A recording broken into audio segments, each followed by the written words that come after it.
खारघर हे उच्चभ्रू वस्तीचे ठिकाण असून खारघरमध्ये विविध प्रांताचे विविध जातीचे लोक स्थानिक झाले आहे। खारघर हे नवी मुंबई सारख्या शांत आणि थंडगार ठिकाणी वसलेले आहे। खारघर हे नो लिकर झोन असून खारघरची लोकसंख्या 10 ते 15 लाखाच्या घरात आहे। तरी काही स्थानिक बारवाले किंवा पाईप किंवा वाईन शॉप यांना त्या ठिकाणी उभारण्याचे परवाने शासन मंजुरी देत आहे।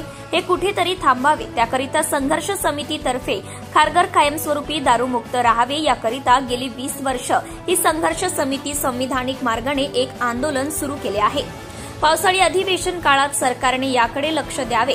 रविवार दिनांक 13 जुलै 1 दिवसाचे आंदोलन छेडले आहे। या ठिकाणी खारघर वासियांनी मोठ्या संख्येने उपस्थित राहावे। निश्चय 2025 दारूमुक्त खारघर ते व्यसनमुक्ती समाज ही टॅगलाईन घेऊन संमेलन आयोजित केले आहे। या संमेलनामध्ये खारघर वासियांनी मोठ्या संख्येने उपस्थित राहावे असं आवाहन केले। विशेष म्हणजे सदर दारूमुक्ती आंदोलन A C Patil college Kharghar sector 4 इथे आयोजन करण्यात आले आहे। जनता टाइम्स जटा टीव्ही चॅनलसाठी Sandeep Jadhav, Mumbai bureau chief. Subscribe now and press the bell icon. Never miss an update.